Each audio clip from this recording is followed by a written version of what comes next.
Enfin, pour terminer cette émission, je vous propose de revoir une enquête que nous avions consacrée aux promotions dans les grandes surfaces. Une partie de ces promos sont en fait bidons, en cause des informations trompeuses sur les emballages ou des erreurs d'étiquetage.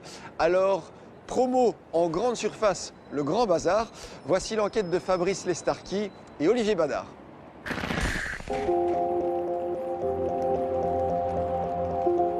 Étonnant, me direz-vous, de débuter une enquête sur la consommation dans un aéroport. Vous allez comprendre rapidement. Une étude de consommation estime qu'un ménage peut épargner entre 1000 et 1200 euros par an en évitant certains pièges lors des commissions en grande surface.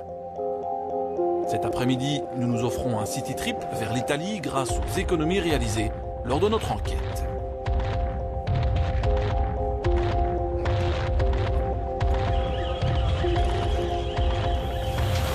Des produits rétrécis, des emballages mensongers, des promos bidons et des gratuits vachement chers. Voilà ce que l'on trouve en magasin. La pratique est largement généralisée, mais seules 2 enseignes nous ont autorisé le tournage. Des centaines d'euros sont à économiser à condition d'éviter les pièges. Et le premier article à rayer de la liste des courses, c'est la fausse promo. Finalement, les vraies promotions en grande surface, elles sont assez faciles à repérer. Regardez ce genre d'affiche. L'ancien prix est barré, voilà le nouveau prix et parfois on vous calcule l'avantage. Ici, ce n'est pas le cas. Regardez ceci, on vous annonce un prix réduit, mais en fait, il n'en est rien, puisqu'on n'a absolument aucune comparaison avec un ancien prix. Dans toute cette allée centrale, au total, nous avons fait le calcul pour vous, il n'y aura que 2 réelles bonnes actions pour le client. Tout le reste, eh bien, c'est des opportunités, mais c'est du vent. Et pourquoi ça se passe comme ça? Simplement parce qu'ici, on vend 3 fois plus de marchandises que dans le rayon. 2 réelles promotions dans l'allée centrale et encore. Ce paquet de langes en promotion à 11,99 € passe à l'ancien prix. Vous allez le voir, à 18,95 €. Certains clients sont plus vigilants que d'autres. Ils décident alors de passer par la case remboursement. Ce mari attend sa femme depuis 10 minutes. Elle tente de récupérer l'erreur du magasin, soit 21 €. Sûrement quand ils ont beaucoup d'achats, sûrement on ne regarde pas souvent. Mais là, comme on n'avait que 3 paquets, ça se voyait la différence directement. Vous trouvez que c'est facile de se faire rembourser ou c'est un peu long? Franchement, ici, ils ont pris pas mal de temps pour rembourser. D'habitude, chez GB, c'est directement, mais ici, ça traîne un petit peu.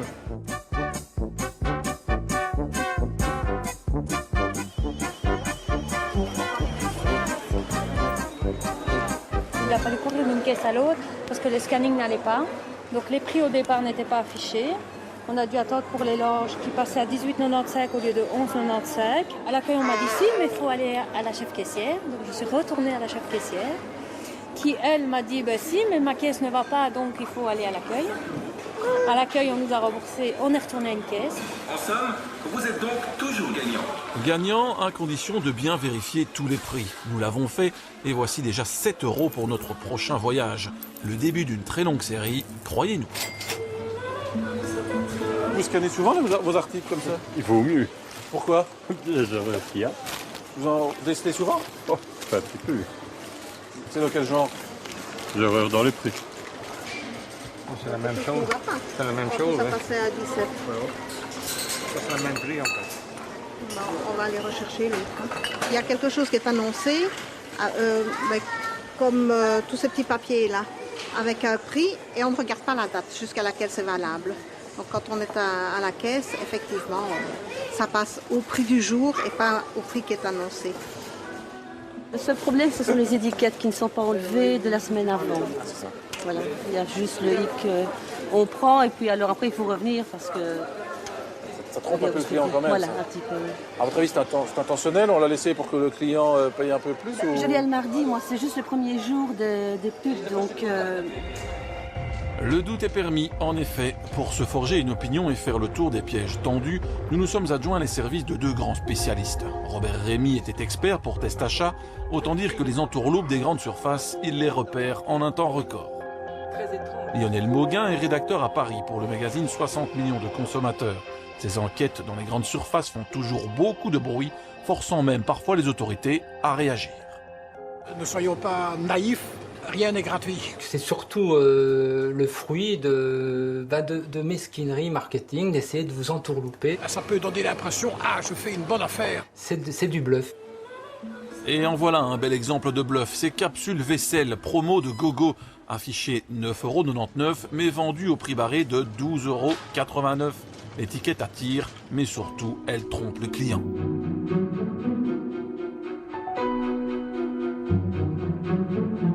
Dans les promotions, on trouve vraiment de tout, mais surtout pas mal de promos bidons. Le but recherché, c'est attirer le regard et persuader le client qu'il fait l'affaire du siècle en ces temps de crise. Et comme la durée moyenne d'un achat est de 3 secondes, peu de monde vérifie. Ces 2 bouteilles de lessive, par exemple, sont en promotion à 7,58 €, exactement au même prix que 2 bouteilles vendues pièce à 3,79 €. Où est le problème? Diront les grandes surfaces, une promotion n'est pas toujours une ristourne. Ce qu'on peut conseiller aux consommateurs, c'est effectivement d'aller vers les promotions. Alors avec un certain nombre de précautions à prendre. D'abord, le terme de promotion en lui-même. Promotion, ça ne veut pas dire rabais des prix. Promotion, c'est une mise en avant d'un produit. Ça n'a pas d'autre définition. Donc, quand vous voyez promotion dans un magasin, ça ne veut pas dire que vous payerez votre produit moins cher. Bien sûr, de vraies promotions, il en existe bien dans les rayons. Mais là aussi, mieux vaut se méfier. Surtout des lendemains de promo. Ce qu'on a remarqué, et ce qui est très intéressant et ce qui doit être appliqué également en Belgique, c'est que très souvent, une promotion présente une hausse des prix. Les distributeurs se sont aperçus qu'ils pouvaient casser le repère du prix du consommateur en faisant 15 jours, par exemple, de promotion sur leurs produits pour permettre, une fois que cette promotion est terminée, d'augmenter singulièrement ce prix par rapport au prix antérieur à la promotion. Ça, c'est un phénomène qu'on a remarqué 6 fois sur 10. À 6 fois sur 10, une promotion signifie une hausse de prix à l'issue de la période de promotion. Second piège à éviter absolument, les méga packs. Méfiez-vous particulièrement de ces budget packs, format économique et autres paquets familiaux.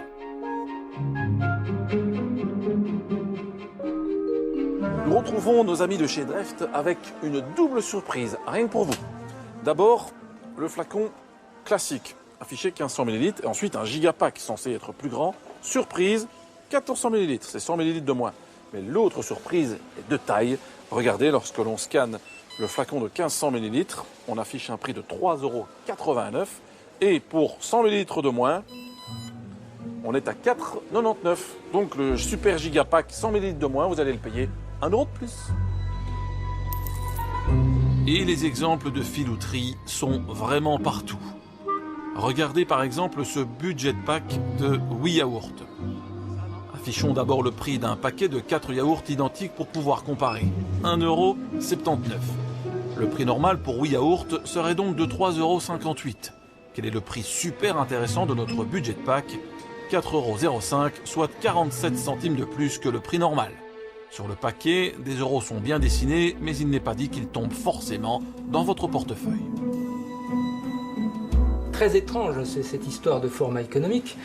En réalité, le format standard fait l'objet, effectivement, on va prendre l'exemple d'un paquet d'emmental râpé, par exemple, format standard.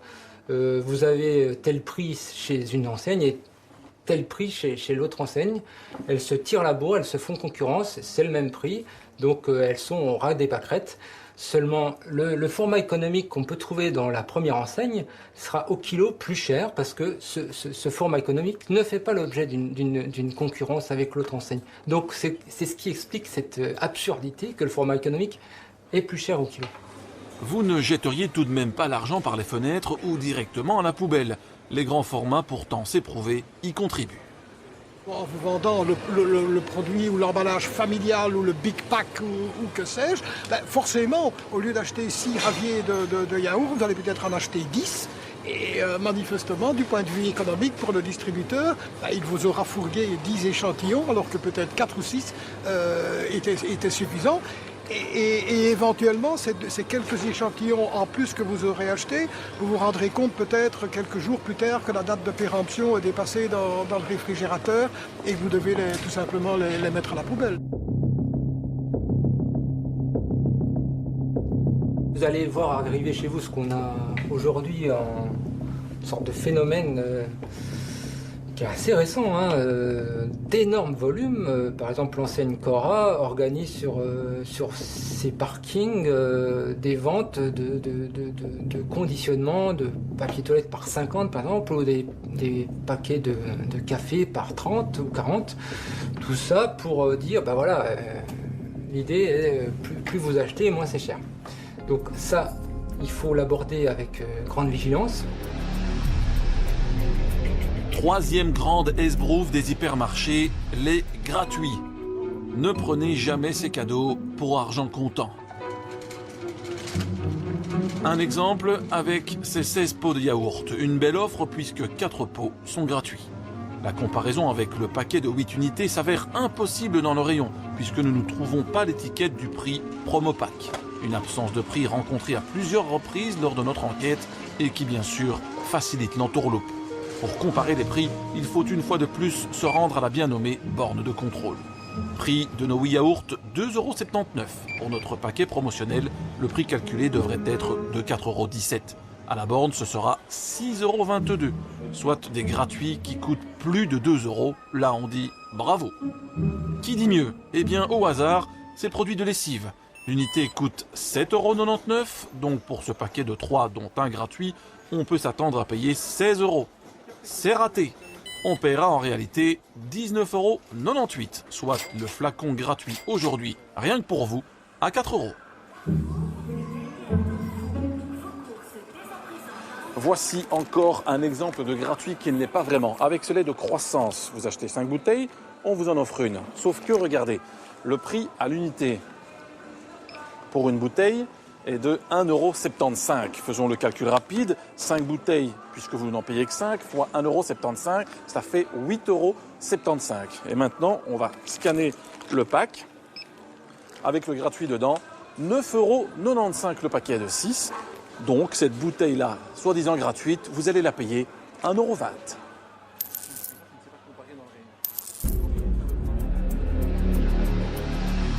Quatrième grande arnaque, les seconds produits à moitié prix.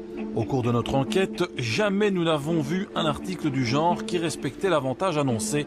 Jamais, au grand jamais. Et voilà, rien qu'en y prêtant attention, voilà déjà 75 centimes dans notre avion tirelire pour notre prochain voyage.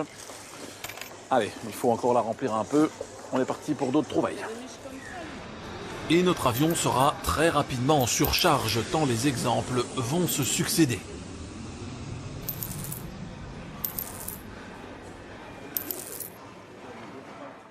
Incontestablement, la palme de l'erreur revient à ces produits lessiviels emballés par deux, la super affaire du rayon. Vérification, comme d'habitude, du prix de l'unité de vente. 7,95 €, disons 8 €. Pour nos 2 bouteilles à prix promo, le client devrait donc payer 8 € la première bouteille et 4 € la seconde. Total 12 €. Vérification de la super affaire, 16,58 €. Rebelote, c'est 4,60 € plus cher que prévu. Et pire, acheter ces 2 bouteilles de produits lessives séparément reviendrait beaucoup moins cher. De quoi faire mousser le client. Et en matière de mousse, regardez bien ce qui suit.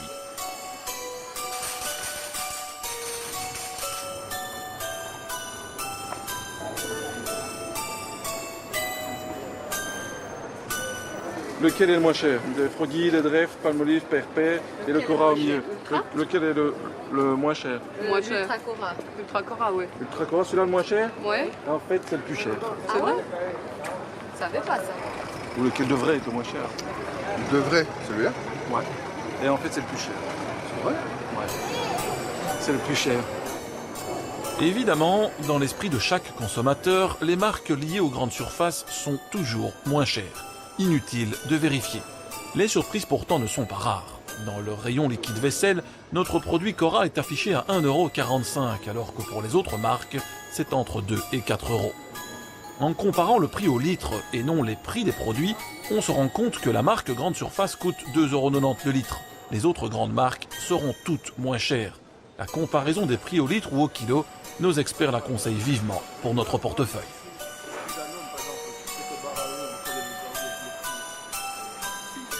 La législation l'impose. La mention au prix ou au kilo, à l'unité de poids ou de contenance, doit apparaître sur le rayon. Il y a des consommateurs qui, effectivement, pour qui cette notion de prix au kilo ou au litre est importante, mais soyons réalistes, pour la majorité d'entre eux, et les producteurs et distributeurs l'ont évidemment bien compris, cette comparaison n'a pas lieu et on est tout étonné par après de constater, quand on fait réellement la comparaison, qu'il peut y avoir une grosse différence en termes de prix pour des produits fort semblables.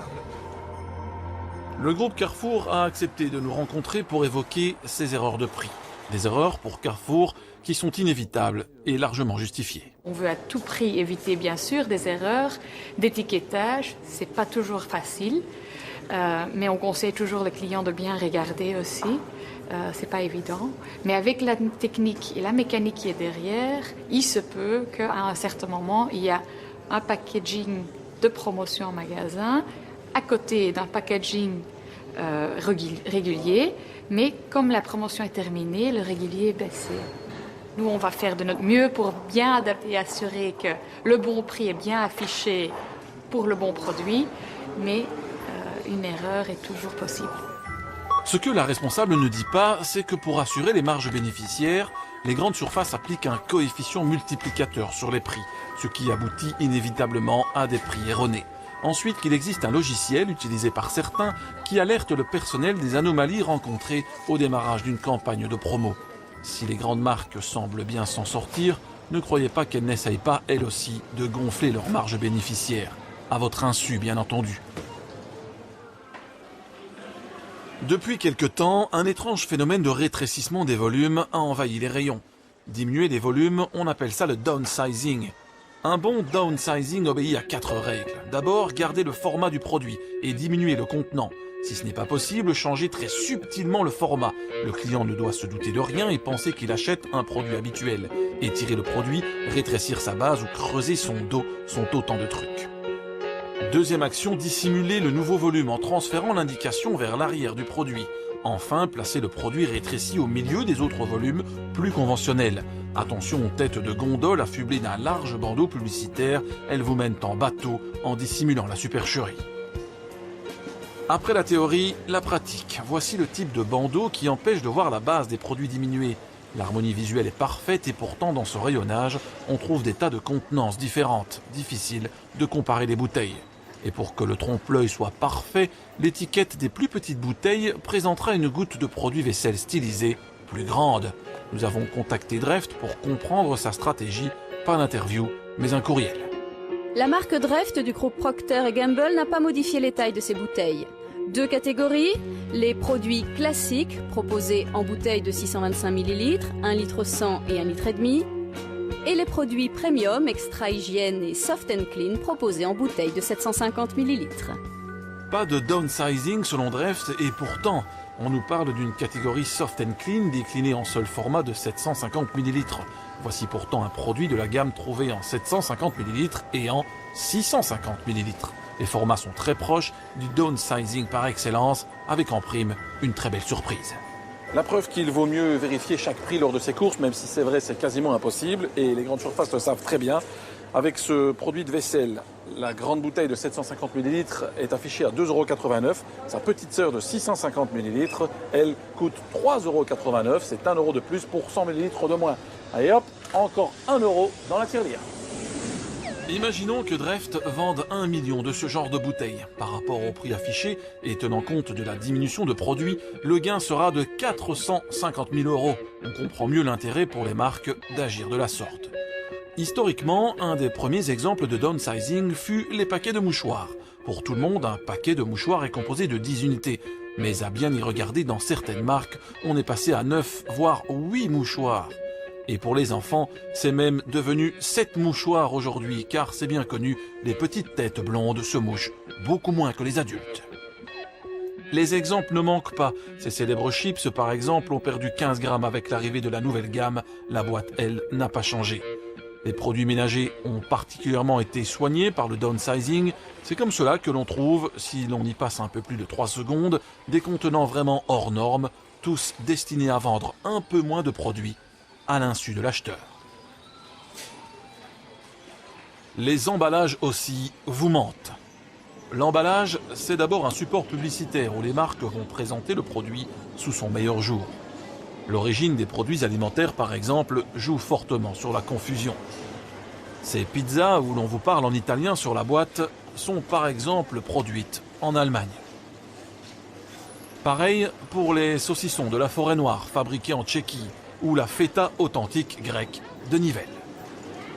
Ce produit ressemble à du parmesan, à la couleur du parmesan et le look italien, mais ce n'est pas italien et ce n'est même pas du fromage, uniquement de la graisse laitière et végétale.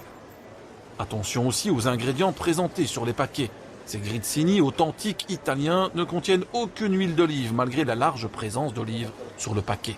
Rien que de l'huile de palme. Et que dire de ces crêpes surgelées de la gamme Maggi, groupe Nestlé, qui propose un packaging mensonger en ce qui concerne les proportions des ingrédients. Sur la boîte, une crêpe bien farcie de nombreux morceaux de jambon, une tranche entière de jambon noble, provenant, drapeau belge le soutenant, de nos belles Ardennes. Dans notre imaginaire, voilà ce que ce packaging pourrait nous inspirer.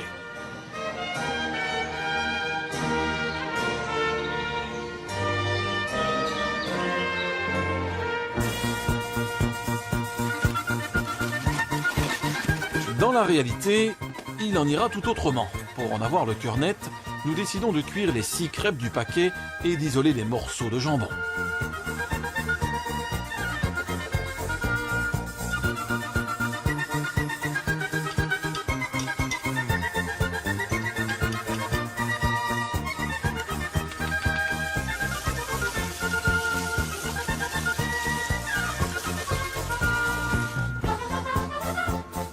Et voici le beau jambon d'Ardenne retrouvé dans les 6 crêpes Maggi.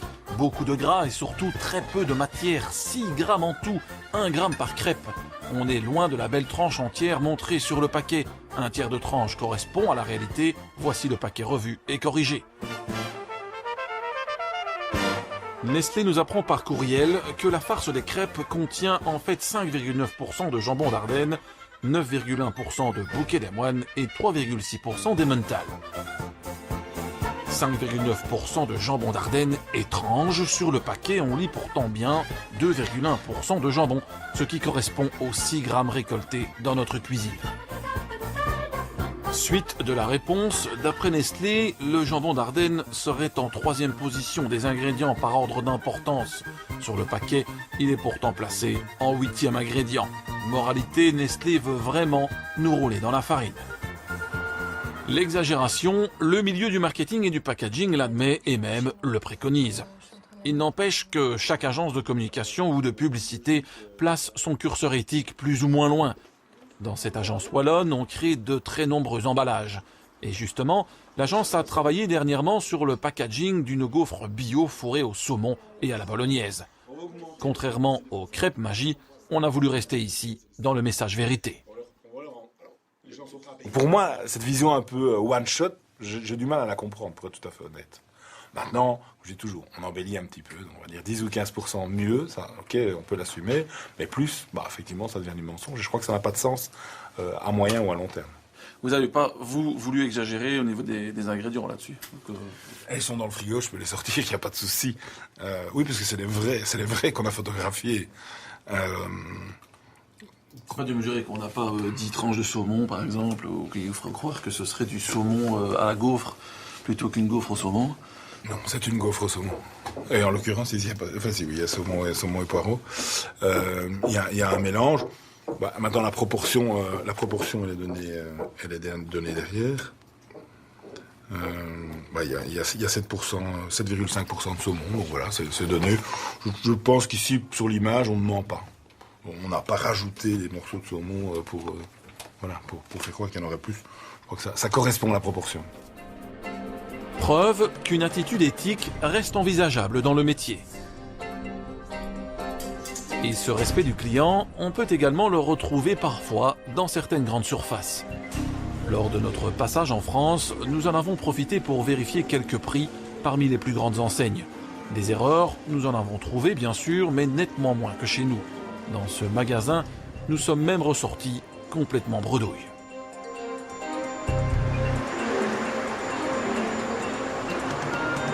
À Paris, nous nous renseignons auprès de la répression des fraudes pour connaître le taux officiel d'erreur enregistré dans les grandes surfaces.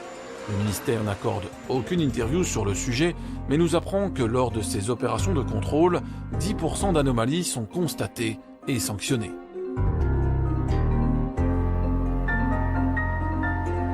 En Belgique, dans le but de comparer les situations, nous avions pris soin de rencontrer la porte-parole du service public fédéral économie. Un service responsable lui aussi des contrôles de nos rayons.